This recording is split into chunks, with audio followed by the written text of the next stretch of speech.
Good morning. I will now call the Subcommittee on Federal Workforce, U.S. Postal Service, and Labor Policy to order. Today's hearing is on retirement readiness, strengthening the federal pension system. As we do in all oversight committees, I will recite the Oversight Committee mission statement. We exist to secure two fundamental principles. First, Americans have a right to know that the money Washington takes from them is well spent. And second, Americans deserve an efficient, effective government that works for them. Our duty on Oversight and Government Reform Committee is to protect these rights. Our solemn responsibility is to hold government accountable to taxpayers, because taxpayers have a right to know what they get from their government. We will work tirelessly in partnership with citizen watchdogs to deliver the facts to the American people and bring genuine reform to the federal bureaucracy. This is the mission of the Oversight and Government Reform Committee. And I will, I know we've got votes probably as early as 9:30, so we hopefully, especially with just the ranking member and I here today, right now, be able to get through this panel before we have to do votes, and then we'll impanel our second panel right after that. With that, I will recognize myself for 5 minutes to deliver my opening statement. Today's hearing will explore options in reforming the entire federal pension system to bring it more in line with the private sector workforce and help balance the budget. It is clear that the taxpayer cannot afford the current federal pension cost structure in the long term. But what's good for the goose is good for the gander. Today's hearing will also explore options to ensure that members of Congress are treated no better than their fellow citizens in the federal workforce. The taxpayer has had enough of "do what I say, not what I do" from Washington. Being a member of Congress is not a career. It's an honor bestowed upon a few by the great people of this nation. A great people who pay a great price for a workforce and a Congress that costs too much. According to an August 10, 2010 analysis conducted by the Cato Institute, the federal government pays almost $42,000 in health insurance and pension benefits for federal employees, which is nearly 4 times greater than that which is the average in the private sector. Worse, members of Congress currently receive a pension benefit that is vastly better than the rest of the federal workforce. According to the Office of Personnel Management, the average annual pension for those retiring from Congress was $53,940. To put it in perspective, the average Social Security recipient receives $14,000 per year. In 2010, Obama's Deficit Reduction Commission recommended increasing the amount federal employees pay toward their retirement and to start calculating their pension using the employee's average of 5-year salary rather than the current 3-year salary as a base. Last December, Republicans in the House of Representatives passed H.R. 3630, which called for reform of the federal pension system, making it more comparable to the marketplace and saving taxpayers $38 billion, according to the Congressional Budget Office. The bill also included recommendations of the President's Deficit Commission, increased the employee retirement contribution, eliminated the supplemental payment to individuals who voluntarily retired before age 62, and changed the pension formula for new hires. The bill also applied to members of Congress and their staff. Unfortunately, this bill died in the Senate, but I suppose we should not expect too much, since it currently takes over 1,000 days to pass a budget in that chamber. Today we will hear from distinguished witnesses to examine the current policies and formulas that govern federal pensions under the Civil Service Retirement System and the Federal Employees Retirement System. We will also hear from several members of Congress who have introduced legislation aimed at adjusting or eliminating members' pension coverage. Today's hearing is not about beating up on federal employees or even members of Congress. It is about living in the real world, a world where defined benefit pension plans are disappearing and market-driven solutions like the Federal Thrift Savings Plan are on the rise.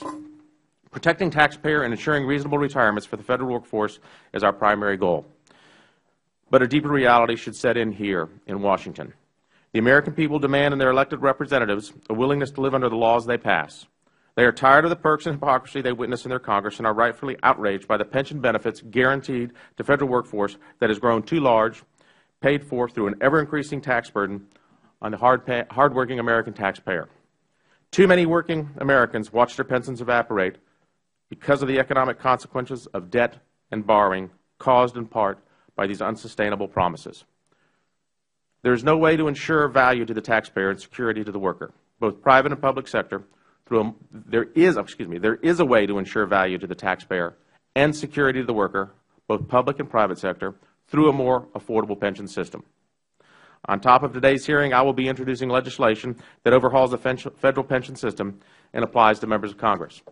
H.R. 3813 would increase the employee and member retirement contribution by 1.5% of salary over 3 years.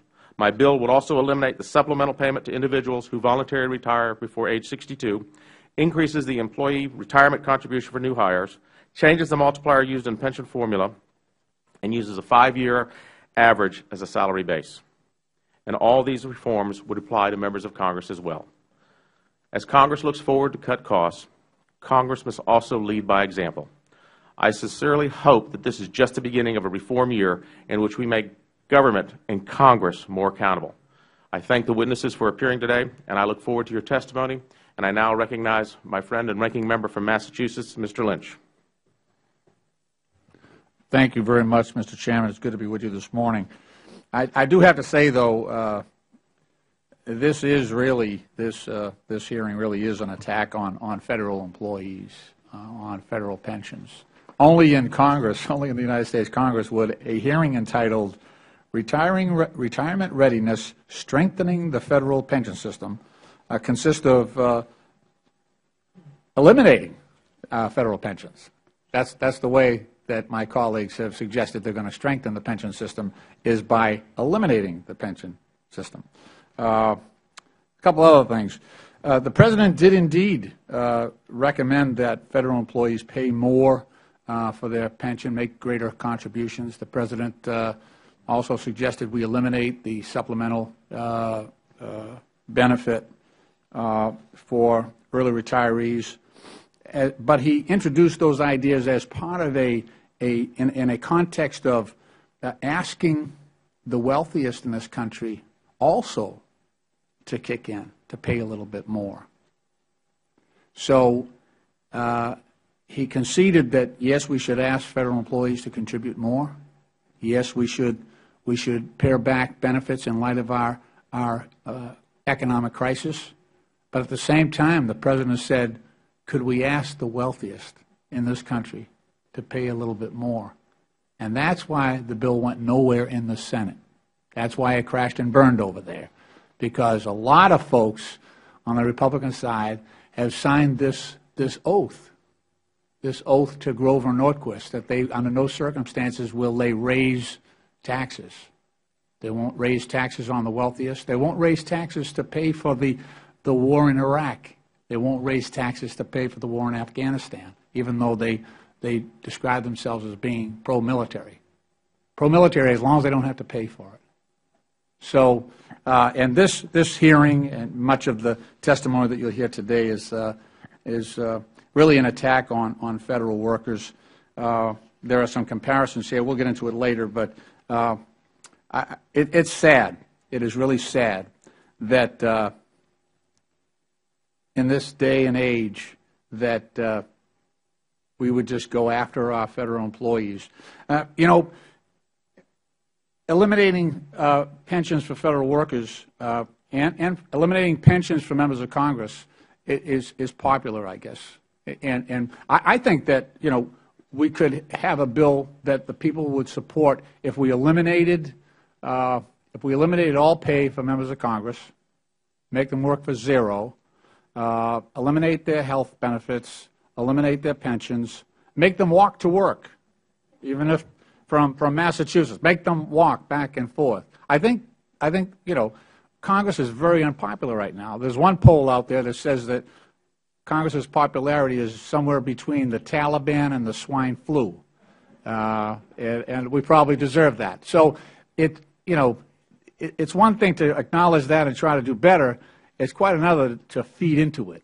And if we eliminate pensions and health benefits and cut pay for members of Congress, pretty soon it will get to a point that only people who are independently wealthy, if we really are ascribing to the wishes of the founders of this nation and those who drafted our Constitution, the framers of the Constitution really thought that Congress should be constituted by a mixture of people and backgrounds. if we eliminate pay and pensions and health benefits for members of Congress, only those people who are independently wealthy or retired and have had a full career and will be able to come here, will be able to afford to come here and represent the people in this great government. So I think it's pathetic, really, that so many bills are out here to go after federal employees.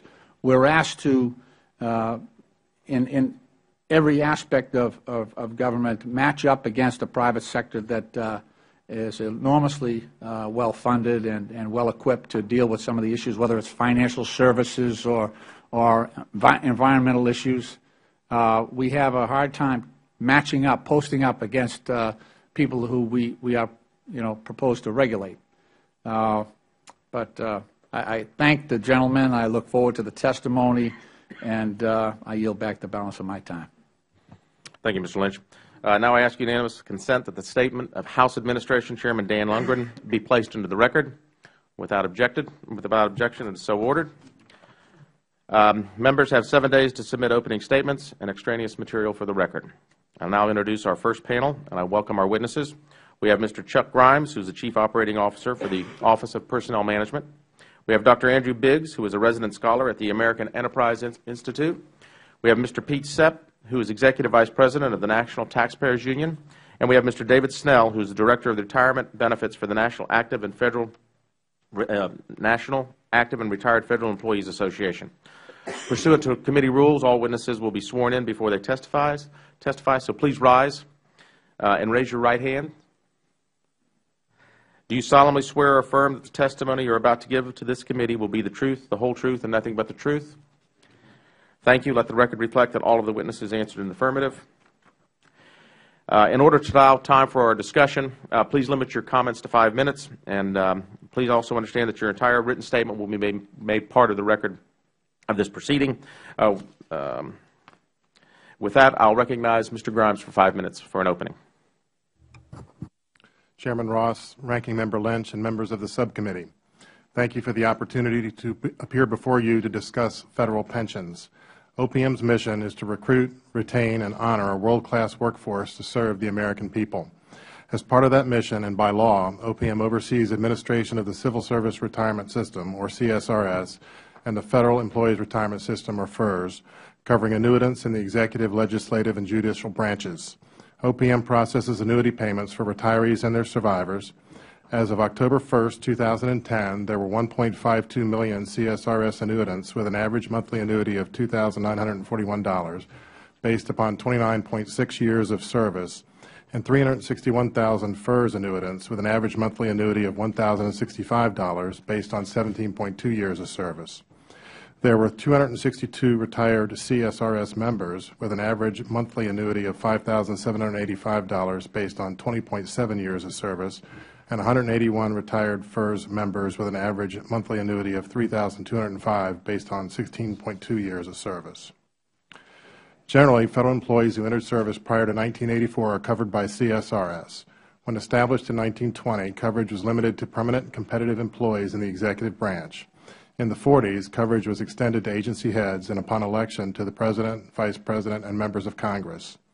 With some exceptions, Federal employees contribute 7% of their pay to CSRS.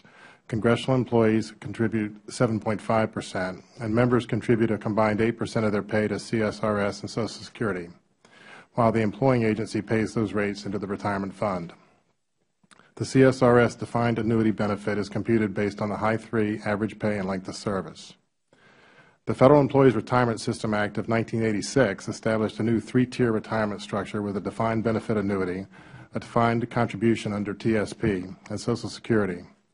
Generally, Federal employees who entered service on or after January 1, 1984 are covered by FERS, and members first elected in 1984 or later are automatically covered. With FERS, Congress made a conscious and conscientious decision to prevent the underfunding problems that have plagued so many private, state, and local defined benefit retirement systems. FERS was designed as a fully funded retirement system with a dynamic normal cost of service credit paid for by the employer and employee contributions. It was also designed to better serve the needs of a more mobile workforce. Though the defined benefit provides maximum benefits when an employee continues Federal employment into retirement, TSP and Social Security are fully portable. Under FERS, Federal employees contribute 0.8% of their pay, and the employing agency in FY12 contributes 11.9%.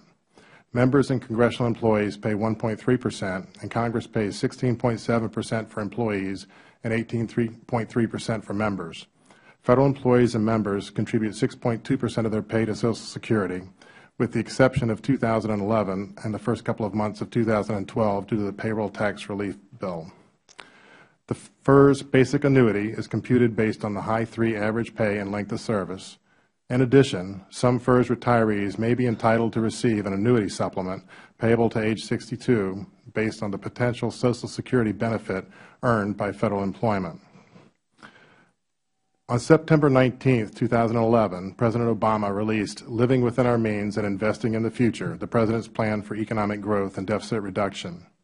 The President's plan proposed an increase in the employee contribution to FERS and CSRS, as well as other defined benefit plans not administered by OPM. Federal employees' total pension amounts would remain unchanged, and the employee contribution would increase 0.4% of pay a year over 3 years for a total increase of 1.2 percentage points. The President's plan also proposed the elimination of the FERS annuity supplement for new employees other than employees subject to mandatory retirement. Overall, the plan is estimated to save $21 billion over 10 years. Thank you for the opportunity to testify today, and I'm happy to address any questions you may have. Thank you, Mr. Grimes. Mr. Biggs, you're recognized for 5 minutes for an opening. Thank you very much. Chairman Ross, Ranking Member Lynch, and members of the subcommittee, thank you for offering me the opportunity to testify today with regard to Federal employee retirement benefits. Legislation has been proposed that would alter Federal employee retirement benefits by increasing employee contributions and reducing the percentage of final earnings replaced by the FERS pension plan.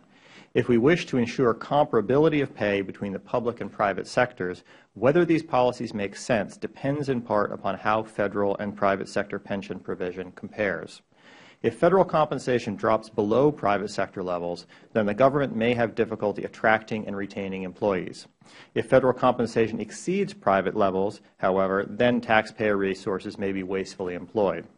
To illustrate potential differences, I analyzed retirement benefits for a typical Federal employee relative to what a private sector worker with the same salary could expect to receive. The details of my calculations are outlined in my written testimony, but I will summarize the results here. While older Federal employees are covered under the Civil Service retirement system, younger and newly hired workers will receive retirement income from 3 principal sources: Social Security benefits, the defined benefit Federal employee retirement system, and the defined contribution thrift savings plan.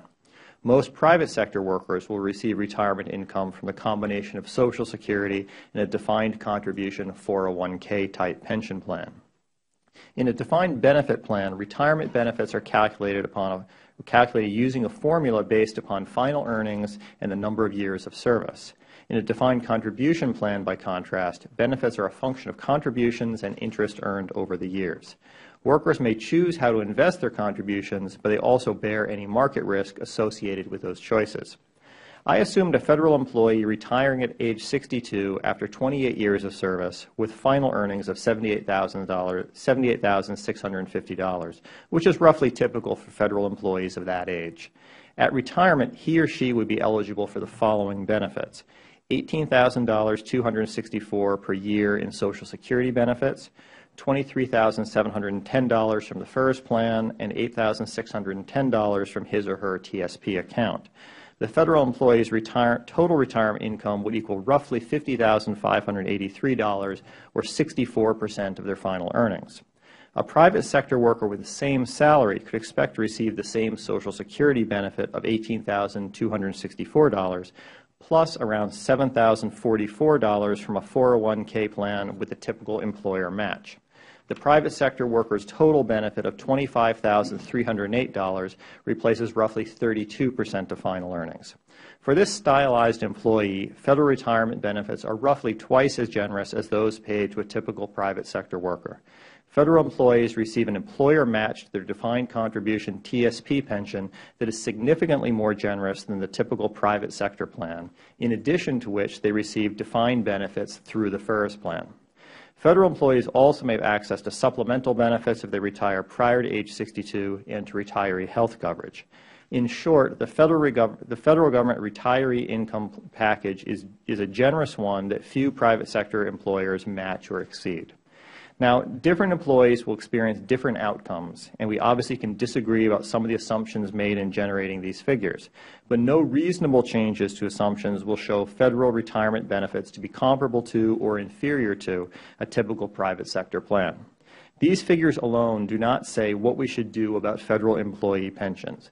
What matters is the total compensation package, which includes salaries, pensions, other fringe benefits, job security, and general working conditions. Yet most peer-reviewed academic research conducted over the past several decades has shown federal employee salaries to be higher than those paid to private sector workers with similar levels of experience and education. My own work with Jason Richwine of the Heritage Foundation found similar results with salaries while recording a total benefits package that exceeded private sector levels. Employee compensation is often described and certainly perceived as a matter of fairness. But the fair level of compensation, meaning fair both to employees and to taxpayers, is the minimum level that allows the federal government to attract and retain the employees it needs. It appears that the federal compensation taken as a whole exceeds that minimum level, sometimes by a significant margin. Whether to alter the terms of federal retirement benefits, salaries, or other terms of employment is up to Congress to decide. It should be done in the context not of meeting some specific budgetary goal, but of setting pay that competes with but doesn't supersede private sector levels. Thank you very much. Thank you, Dr. Biggs. Mr. Sepp, you're recognized for 5 minutes for an opening. Mr. Chairman and Mr. Ranking Member, members of the committee, I'm very grateful that you invited National Taxpayers Union to testify today. I'll begin my testimony by referring to another testimony, one that occurred in 1984 from our pension consultant at the time, H.P. Mueller.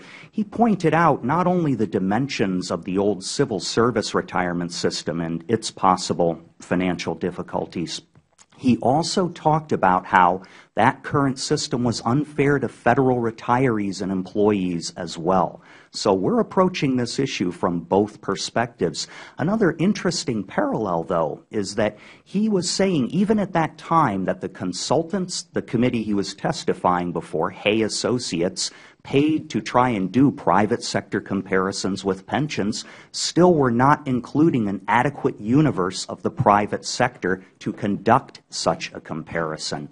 I think we still have those difficulties today. I think it's a testament to my fellow panelist, Mr. Biggs, that he could come up with such great comparisons with the private sector. That's one of the points that I would like to make in this testimony. We still need high-quality data to do good comparisons of congressional, federal employee compensation versus the private sector. That's going to be necessary for any reform efforts moving forward. Another point I'd like to make has to do with bipartisanship. We're going to have a great deal of partisan disagreement over what direction to take over pension reform.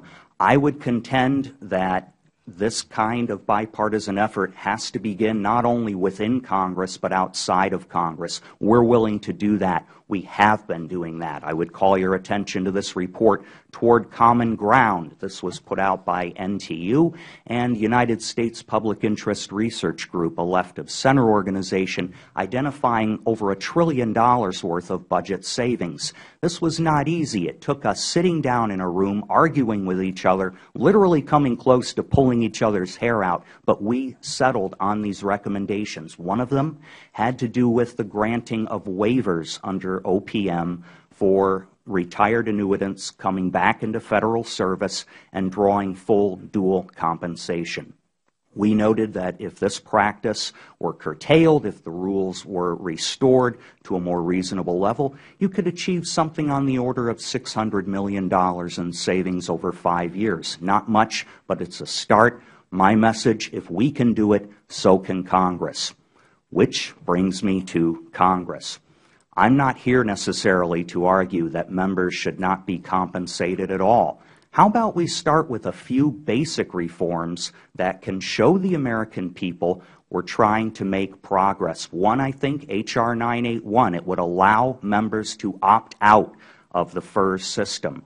That's a good start. H.R. 2162, it would expand the number of felonies to 20 that would disqualify a member for receiving a pension. Let's start there, see where else this could possibly lead. One example might be to simply equalize the contribution rates and benefit formulas for members with those of the general federal rank and file.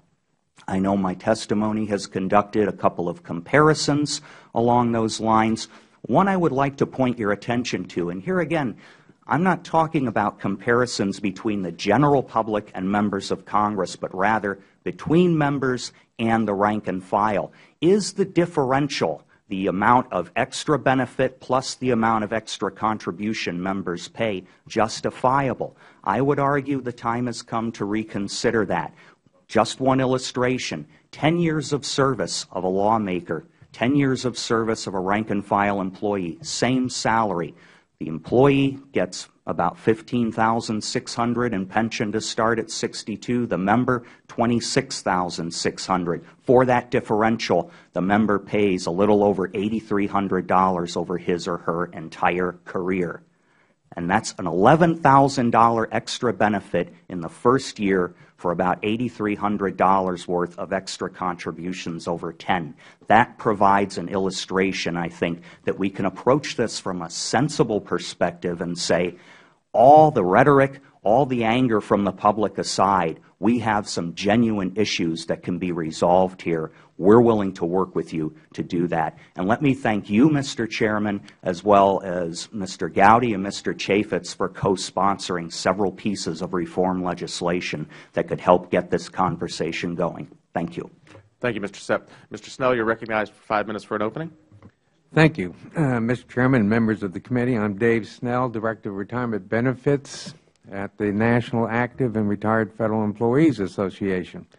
I'm testifying here today on behalf of the Federal Postal Coalition, a group of nearly 30 organizations whose individuals span almost the entire spectrum of the Federal community. Thank you for the opportunity to testify on behalf of these nearly 5 million workers and retirees. I'd like to make 3 basic points today.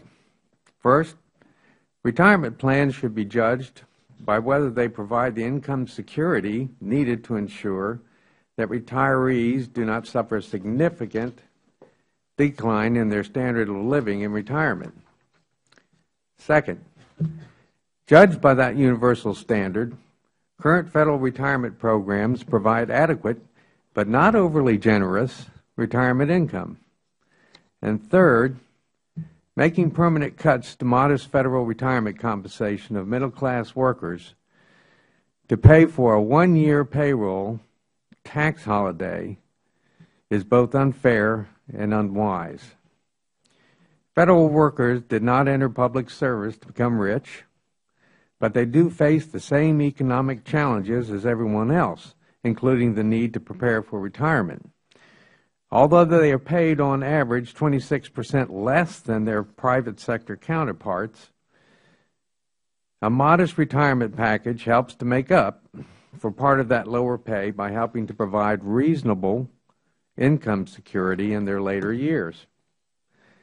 Unfortunately, recent legislative proposals have sought to unravel this basic bargain, unfairly singling out middle-class Federal employees for disproportionate sacrifice.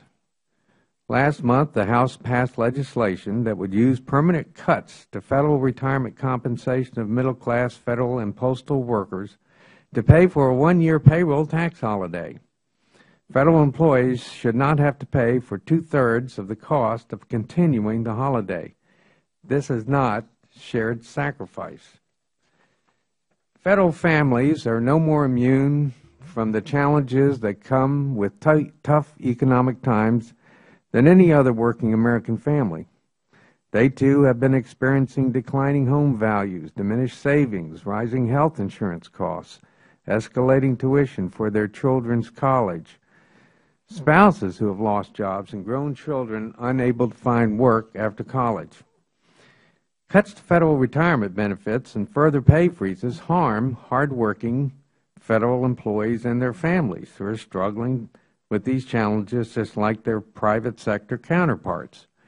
They also undermine the Federal Government's ability to attract and retain talent, threatening harm to a Federal civil service critical to meeting the increasingly complex and deeply important tasks that the American citizens need for them to do. Rather than looking to eliminate the current Federal employees' retirement system, known as FERS, or reduce its benefits, members of Congress should look to the system as a model for private sector reforms. The basic FERS annuity is modest. Taken together with the other two components of the plan, Social Security and the Thrift Savings Plan, FERS provides an adequate retirement security. H.R. 3630 would substantially reduce the retirement income security provided by FERS and effectively provide a pay cut for Federal employees currently under a pay freeze for the last 2 years. New employees would experience a 41% reduction in their deferred compensation, resulting in a new median annuity of only $425 a month or $5,098 annually. That's barely over a third of what a minimum wage earner would make per year, working 40 hours per week for $7.25 an hour.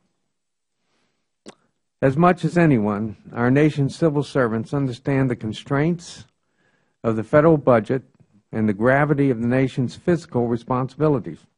But we do not believe it is fair to be singled out for sacrifice to pay for a tax holiday that some of us do not even receive. Thank you again for the opportunity to share our views, and I am happy to take any questions. Thank you, Mr. Snell. I'll now recognize myself for 5 minutes for questioning. And I'm going to go to the heart of what I think is facing us here, and that's the Congressional pension system. Do you, each one of you, believe that that Congress should bring its retirement rules in line with those of most Federal employees? And I'll start off with you, Mr. Grimes. And why or why not? Speaking specifically of Congress. Honestly, the administration would not have a view on whether congressional pensions should be the same as the rank and file. Thank you. Dr. Biggs? In general, yes. And any follow-up, I mean, as to why or why not, or just? Well, with congressional pensions, there's some specific issues that you're looking at in terms of short tenure, not, well, presumably or supposedly not as much job security. But in general, you can address those through a defined contribution plan where there's an employee contribution, an employer match. If the member of Congress leaves, they can take that with them. Working that circumstance into a defined benefit plan gets tricky. The defined benefit plan, if you look at what's called the normal cost of pensions under FERS for members of Congress, is much, much more generous than the ordinary FERS for Federal employees, which in turn is much, much more generous than what a typical private sector worker gets. So I think clearly some scaling down makes sense. Mr. Sepp? Certainly. And I would just point out one other rather interesting statistic concerning the normal cost factor, in other words, the agency contribution that is set aside for members of Congress. That's actually been rising at a somewhat faster rate than what you would find for the rank and file contribution, which actually tends to fluctuate between 11 and 12%. It was about 15% back in 1997. Now it's over 18% for lawmakers. Mr. Snell? Mr. Chairman, our coalition believes that members of Congress should be on an equal footing with all other Federal retirees in the manner of their retirement. Thank you. Mr. Grimes, I know it's very important that OPM make sure that the Federal Government recruits and retains and rewards Federal employees, and that's all part and parcel, I think, of what needs to be done in order to keep our human resources at their best. Now, taking us from a defined benefits plan to a defined contributions plan, will that in any way, in your opinion, impact the recruitment and retention of Federal employees? Our employee surveys show that employee benefits provided by the Federal Government for employment are essential to recruiting and retaining high-quality employees. We believe that the President's proposal to increase contributions over 3 years by the amount of 1.2% is an adequate response in this time of difficulty. Okay. But do you think is it going to change the ability for the Federal Government to retain and recruit if we move towards a defined contribution plan as opposed to a defined benefit plan? Well, back when FERS was implemented, of course, we did add that component. Right. And I don't know that our recruitment strategy changed at that time, but time would have to tell. Dr. Biggs, in terms of the private sector versus the public sector, I think we've seen Fortune 500 companies rarely, if at all, provide a defined benefits plan. In fact, I think, and let me know if this is true or not, they're moving towards almost an all-defined contribution plan, which is essentially a 401k. Is that your understanding? That's correct. Defined benefit plans are dying out in the private sector, and there's a variety of reasons, one of which, though, is the ability to recruit and retain. Defined benefit plans have a very odd sort of path of benefit accumulation over a worker's career, that for a long period of time under defined benefit plans, an employee accumulates very little of what you call pension wealth. That tends to shoot up very quickly later in their career and then fall down again once they reach their 60s. I would refer you to the work from Michael Podgorski of the University of Missouri, who's looked at this very closely with reference to teachers. What that means is a defined benefit plan is worth very, very little to short-term employees. The young, mobile employees you might wish to recruit, a defined benefit plan is essentially worthless to them. Also, you have older employees who you'd wish to keep on the job later. Continuing employment often means they lose money under a DB plan. So you get this pushing and pulling effect, which often works contrary to what you want to do in terms of employee recruitment and retainment. Mr. Sepp, from your research, are we moving towards, even in government pensions, whether it be municipal, county, or state pensions, from a defined benefit plan to a defined contributions plan? I'd say we are, and a lot of it is not by choice, it's by necessity. If you take a look, for example, at Rhode Island's problems, the treasurer there, Gina Raimondo, had to come up with a plan that has much heavier reliance on defined contribution systems to finance the whole retirement structure. Because they just can't afford it. Affordability is a problem. Plus, of course, in the state and local pension plans, you have the additional factor of investments. In other words, the Federal Government doesn't invest DB assets in markets, whereas state and local governments often do. They've had a lot of volatility there. I follow you. I see that my time's up, but I will now recognize the ranking member, Mr. Lynch from Massachusetts, for 5 minutes for questioning. Thank you, Mr. Chairman.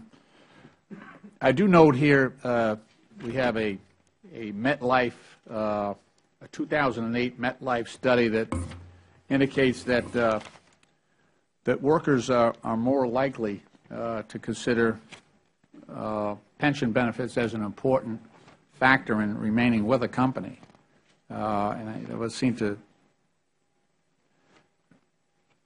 refute at least some of what we're hearing there from the panel.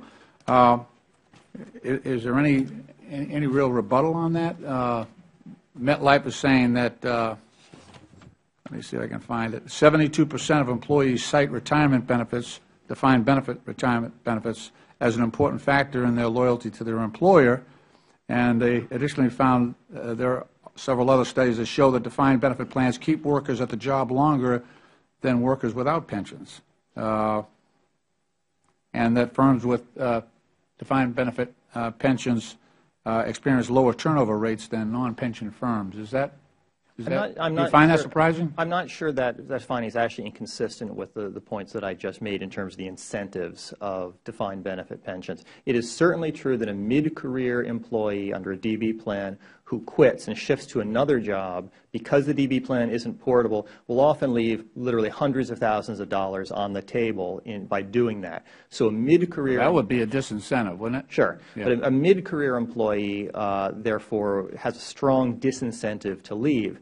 What that often means in public service, though, is if you have somebody, this applies more at the state and local level, but if you have somebody who's burned out in their job and would like to leave, they effectively are prohibited from doing it by the effects of the DB plan.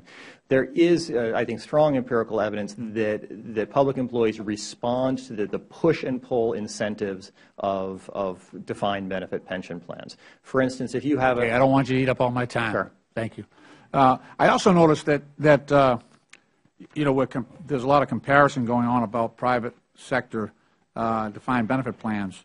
One thing I did notice that 96% of defined benefit plans in the private sector are fully paid for by the employer, so that there's only 4% of these defined benefit plans that, 96% of them, the employer covers everything. Employees don't have to contribute a nickel, not a dime, nothing.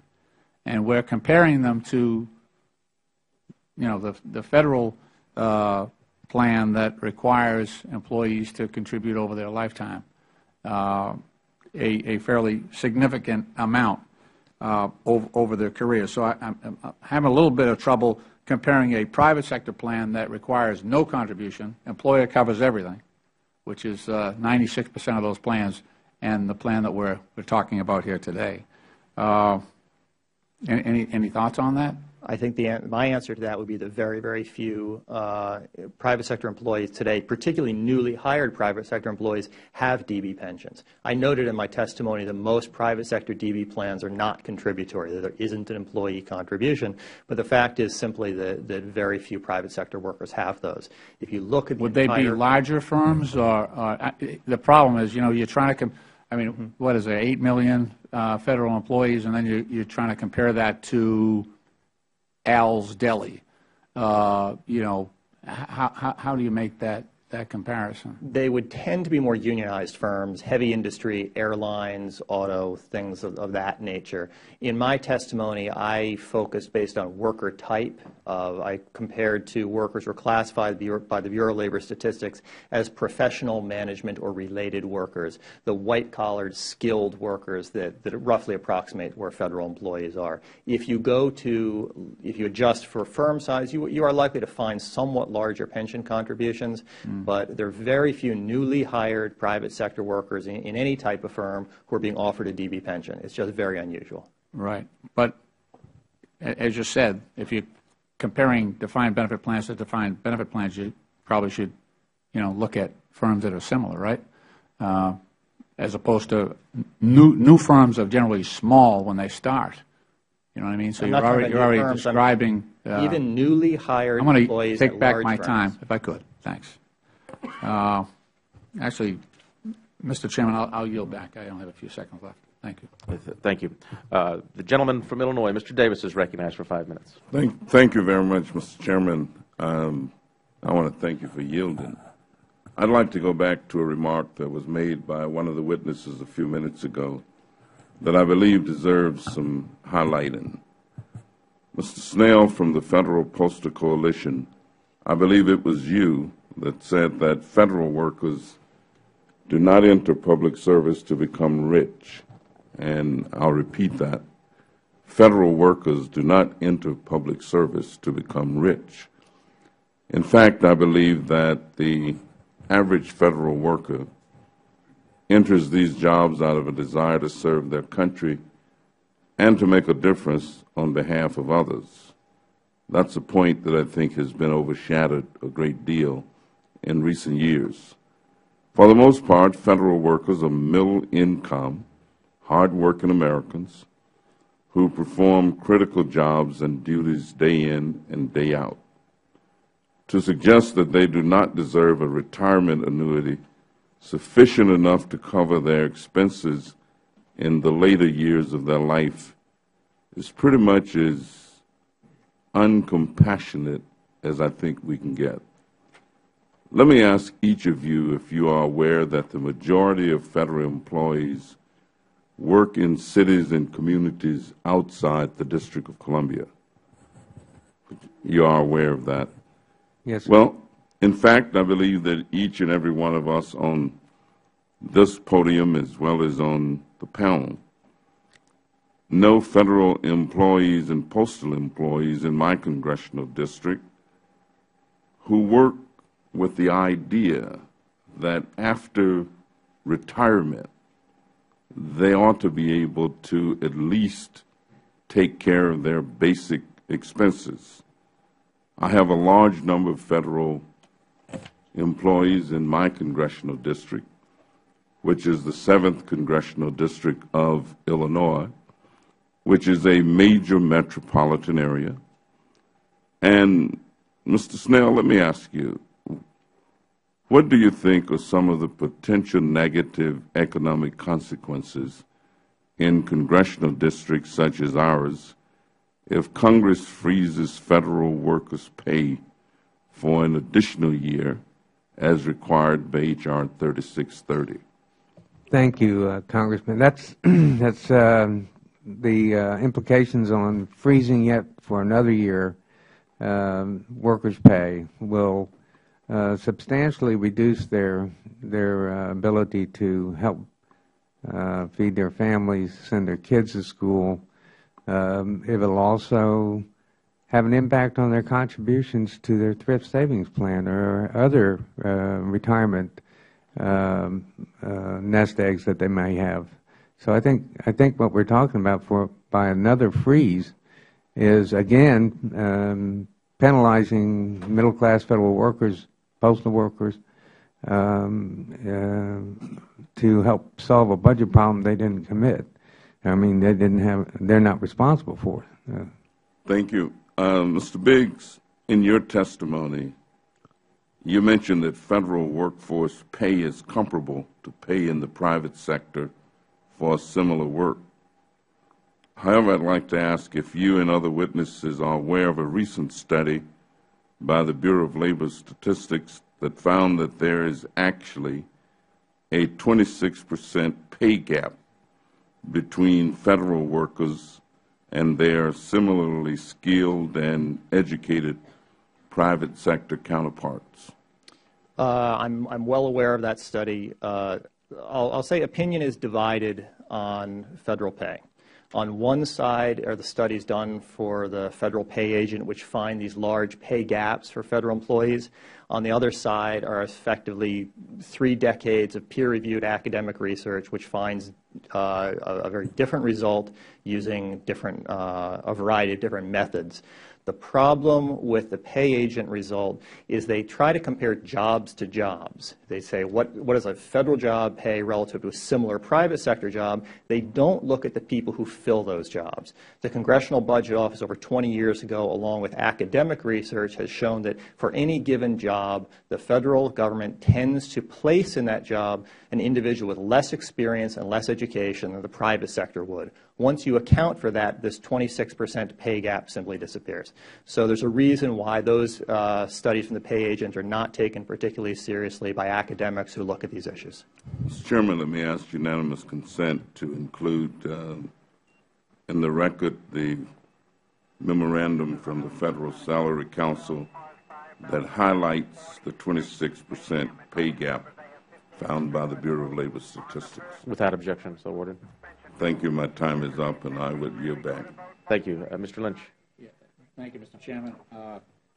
Thank you, Mr. Chairman. Similarly, I would like to ask unanimous consent that the statement of Colleen M. Kelly, the National President of the National Treasury Employees Union, also be entered into the record. And without objection, it's so ordered. That completes our questioning by these members. We have been called to vote. We'll recess now. I want to thank our panelists for being here today. I appreciate your testimony. And then we will reconvene right after this series of votes to impanel our second panel of witnesses.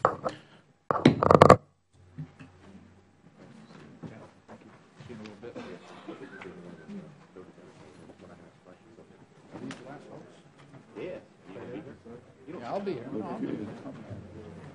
I'm staying anyway. All right. No.